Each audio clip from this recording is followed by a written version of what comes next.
Hello साथियों, स्वागत है आपका वी के पीसीएस एकेडमी यूट्यूब चैनल पर। हम क्विक रिवीजन सीरीज का आज तीसरा टॉपिक कवर करेंगे, वैदिक काल या इसे आर्यकालीन संस्कृति भी कहते हैं, जिसका टाइम पीरियड है 1500 से और 600 बीसी। 1500 से 600 के बीच को हम दो भागों में डिवाइड करते हैं। पहला है ऋग्वैदिक काल या पूर्व वैदिक काल, जिसका टाइम पीरियड है 1500 से 1000 बीसी, और दूसरा है उत्तर वैदिक काल, जिसका टाइम पीरियड है 1000 से 600 बीसी। तो आज की वीडियो में हम केवल ऋग्वैदिक काल को ही कवर करेंगे। आइए जानते हैं ऋग्वैदिक काल के बारे में। पहले जान लेते हैं कि इसके स्रोत क्या क्या है। तो ऋग्वेद स्वयं में एक स्रोत है और दूसरा यहाँ के गेरोरन के मृदभांड वो। अब हमें इसमें क्या क्या पढ़ना है।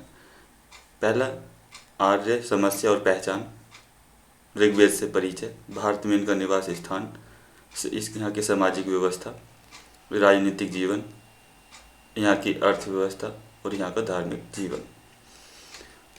तो ये यहाँ पे मैंने कुछ मैप बनाया है। मध्य एशिया, यहाँ पर आंद्रोनोप संस्कृति, ऋग्वेद ये है, और यहाँ पे कुछ साक्ष्य थे जो पहले ही बता दिए हैं। 1400 बीसी का अभिलेख वोगजकोई, टर्की, इराक के 2200 से 600 बीसी में 2 अभिलेख मिलते हैं। जैन अवस्था अभिलेख ये ईरान के है। आर्य से मतलब क्या होता है? आर्य श्रेष्ठ वंश, उसका उल्लेख कहाँ कहाँ मिलता है? हिट्टाइट अभिलेख में, कस्साइट अभिलेख में और मितनी अभिलेख में। आर्य समस्या एवं पहचान। आर्य कौन थे, कहाँ के थे, आर्य से क्या मतलब निकाला जाए, इसको लेकर के विद्वानों के बीच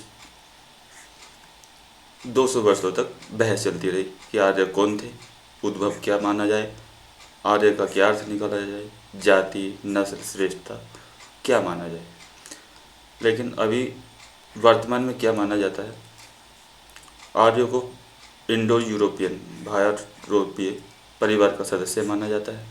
अर्थात आर्य वे लोग थे जो लगभग 1500 बीसी के आसपास आज के पश्चिमी एशिया, पूर्वी यूरोप, मध्य एशिया, ईरान, इराक तथा भारत आदि क्षेत्रों में बसे थे और ये एक जैसी भाषा बोलते थे।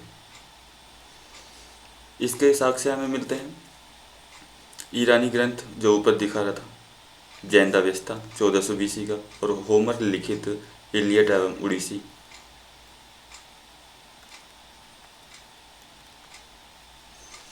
आदि ग्रंथों में एक जैसी भाषा, बहुत सारे रक्त संबंधों तथा देवी देवताओं के लिए भी प्राप्त होते हैं। और अभिलेख की बात करें तो ये आंद्रोनोप संस्कृति कजाकिस्तान मध्य एशिया की, और वोगजकोई अभिलेख भी ये इस मान्यता को बल प्रदान करते हैं कि भारतीय भाषा के परिवार के सदस्य थे। ऋग्वेद से परिचय की बात कर लेते हैं। ऋग्वेद मानव की प्रथम रचना मानी जाती है। यह मूलतः देवताओं की स्मृति में लिखा ग्रंथ है। यह पुजारी परिवार द्वारा संग्रहित प्रार्थना है। इसमें 1028 मंत्र प्राप्त होते हैं। इसमें लगभग 300 से अधिक इंडो यूरोपियन भाषा के शब्द भी मिलते हैं। यह पुस्तक 10 मंडल चैप्टर में बटा है, जिसमें 2 से 7 तक सबसे प्राचीन है। चलो तो इन 10 मंडल से परिचय करते हैं। मंडल हम देख लेते हैं पहले कि मंडल कौन सा है, इसके रचयिता कौन थे और उसमें क्या वर्णन किया गया है। पहला मंडल, जिसके रचयिता शतार्चिन थे, इसमें जुए का खेल का वर्णन किया गया है। दूसरा मंडल, इसके रचयिता बृहस्थ मत थे एवं गोत्र, इसमें कृषि क्रियाओं पर बल दिया गया है, बताया गया है। तीसरा, विश्वामित्र गोत्र, इन्होंने गायत्री मंत्र की रचना की है और इसमें तीसरे मंडल में गायत्री मंत्र की चर्चा मिलती है।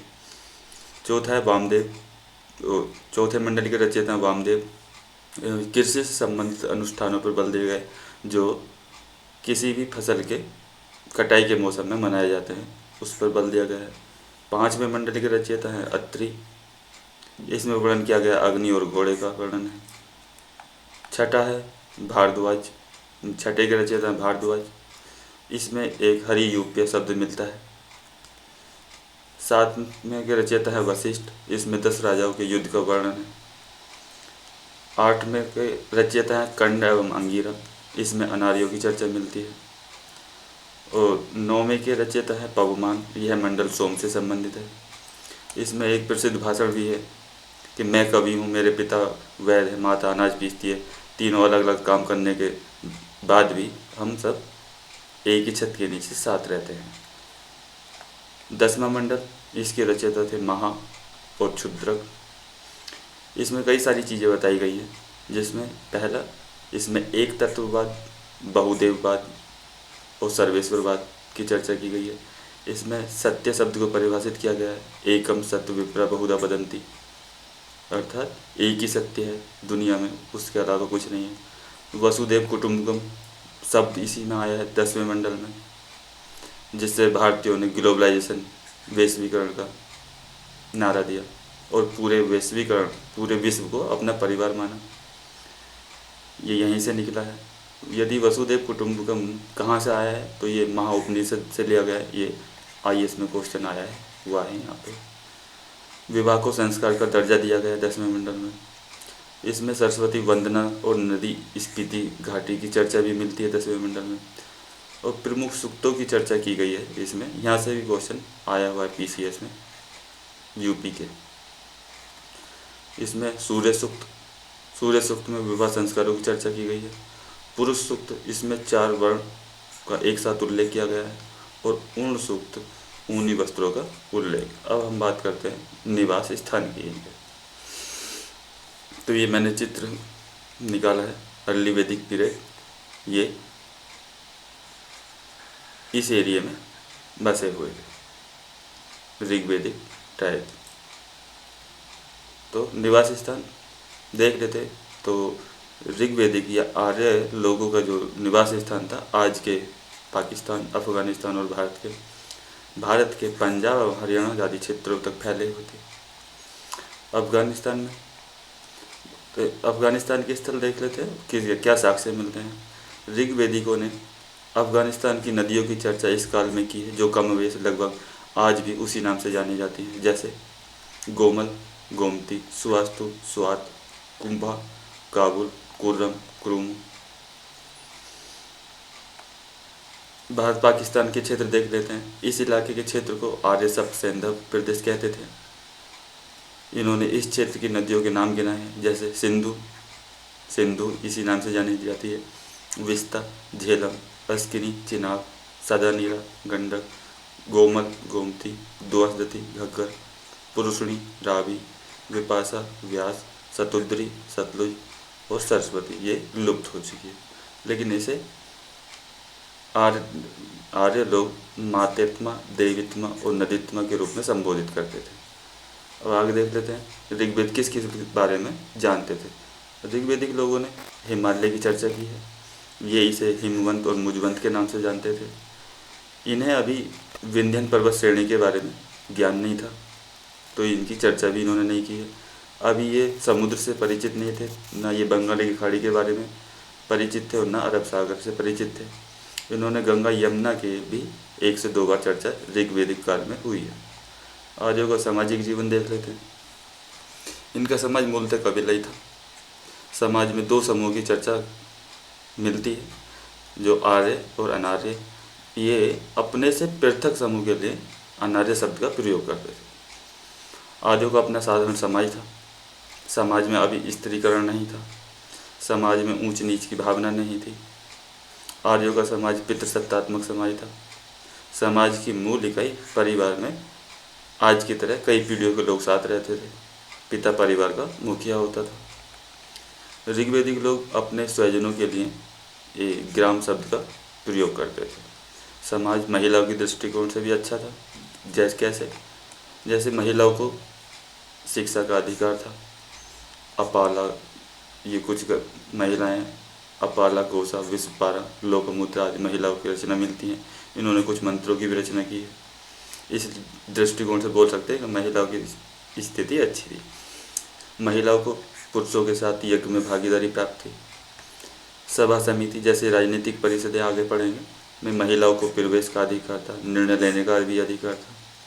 महिलाओं का विवाह कम उम्र में ना होकर के यौवन आरंभ 16 से 17 वर्ष की अवस्था में होता था। आगे देखते हैं। यद्यपि समाज मूलतः कबीलाई था, अतः समाज में नियोग, बहुपति और बहुपत्नी विवाह जैसी प्रथाएं विद्यमान थी। समाज में संघर्ष भी होते थे और इनमें भाईचारा और संयोग भी होता था। अब बात करते हैं 10 राजाओं का युद्ध। एक तरफ भरत नामक कबीला था जिसके शासक या राजा सुदास थे और दूसरी तरफ 5 अनार्य और 5 आर्य थे। यह युद्ध पुरुषनी रावी नदी के तट पर लड़ा गया था। इसमें भरत नामक कबीले की जीत हुई और इसी के नाम पर हमारे देश का नाम भारत पड़ा। अब बात करते हैं राजनीतिक जीवन की इनके। तो ऋग्वेदिक कालीन राजनीति कैसी थी? सरदार तंत्रात्मक राजनीति थी। सरदार ही कबीले का मुखिया होता था। यद्यपि सरदार अपने लिए राजन्य जैसी उपाधियाँ भी ग्रहण करता था, लेकिन उनकी हैसियत संपूर्ण राजा जैसी नहीं थी। राजा अपनी सत्ता के लिए सभा और समिति पर निर्भर था। राजा के पास अधिकारियों को विशेष वर्ग नहीं था। सुविधा के लिए कुछ अधिकारियों की चर्चा मिलती है, जो हम आगे चर्चा करेंगे। न्यायिक तंत्र भी विकसित नहीं था, क्योंकि वहाँ पशुओं की चोरी होती रहती थी। ऋग्वेद में राजनीतिक परिषदों की बात करें तो ये 4 परिषदों की चर्चा मिलती है। पहला है सभा, ये वृद्ध लोगों की परिषद थी। दूसरा समिति, कबीले का हर सदस्य इसका सदस्य होता था। गण, इसका कार्य है हमें स्पष्ट नहीं मिला कि क्या कार्य था। एक था विदस। सभा, समिति, गण, विदस, यह एक सैनिक परिषद थी। और इन्हीं परिषदों से हम कह सकते हैं कि वहाँ की राजनीति कैसी थी। तो उपयुक्त परिषदों में प्रजातांत्रिक बीज ढूंढे जा सकते हैं, क्योंकि लोग इनके तहत एक जगह इकट्ठा होते थे, मुद्दों पर चर्चा और बहस करते थे। अब बात करते हैं कुछ अधिकारी। यहाँ के कुछ अधिकारी थे, यहाँ से डायरेक्ट क्वेश्चन पूछ लेता है सही मिलान के लिए। अक्षवाप, जिसको लेखाकार कहते हैं, सेनानी, सेनापति, तक्षण, बढ़ई, पालादल, विदूषक, गोपीकर्तन, जो शिकार के समय राजा का साथी होता था, छत्री, प्रतिहारी, सूत, सारथी और भागदूत कर संग्रहकर्ता कहा जाता था। बात करें यहाँ की अर्थव्यवस्था की, तो ऋग्वेदिक लोगों का जो मुख्य व्यवसाय था वो पशुपालन था। आर्य मुख्य रूप से गाय, घोड़े तथा दूसरे मवेशियों का पालन करते थे। गाय धन का माध्यम थी, क्योंकि गायों की संख्या के आधार पर ही इनकी हैसियत तय होती थी। गायों के लिए युद्ध भी होते थे। इसको क्या बोलते थे? गाविष्ठी। राजा को जनस्य गोपा कहा जाता था। कृषि भी थी, लेकिन कृषि द्वितीय व्यवसाय के रूप में थी, क्योंकि भूमि का समाज में महत्व नहीं था। हालांकि आर्यों को कृषि क्रिया जैसे जुताई के बारे में, बुआई के बारे में, कटाई के बारे में, मौसम के बारे में ठीक ठाक जानकारी थी। यहाँ पर कुछ फसलें भी मिलती हैं जो अभी किसी और नाम से जानी जाती थी, जैसे यव, जौ, विरी, चावल, मुदक, मूंग, इक्षु, गन्ना। व्यवसाय की बात करें तो ऋग्वेदिक लोग या आर्य लोग कई व्यवसाय में संलग्न थे, जिसमें सोना, चांदी, तांबा, कांसा, पीतल आदि मुख्य है। यहाँ पे कारीगर, रथकार, मृद भांड बनाने वालों को कलाल कहते थे। टोकरी बनाने वालों को टकी की चर्चा मिलती है। नोट, ऋग्वेद में अयस्क शब्द मिलता है, जिसका अर्थ विद्वानों ने धातु का पर्यायवाची लगाया है, लेकिन ये उत्तर वैदिक काल की विशेषता है। उत्तर वैदिक काल में श्याम अयस्क और कृष्ण अयस्क शब्द मिलते हैं, जिसका अर्थ धातु से या लोहे से लगाते हैं। इसका मतलब है कि ऋग्वेदिक पर आर्य को लोहे के बारे में जानकारी नहीं थी। बात करें इनका धार्मिक जीवन की, धर्म एवं दर्शन के बिंदु पर ऋग्वेद में काफ़ी विविधता पाई जाती है। इनमें एक तत्ववाद, बहुदेववाद, सर्वेश्वरवाद सभी की चर्चा मिलती है। आर्य बड़ी संख्या में देवी देवताओं की पूजा करते थे। इनके मुख्य देवता देख लेते हैं कौन कौन थे। इंद्र, वर्षा का देवता, वीरता का परिचायक। वरुण, जल का देवता, नैतिक व्यवस्था का देखरेख करने वाला। अग्नि, पृथ्वी का देवता। सोम, वनस्पति का देवता। मारुत, आंधी का देवता। आगे देखते हैं कुछ और देवता, जैसे मनुष्य और देवताओं के बीच मध्यस्थ करने वाला नासत्य की चर्चा मिलती है।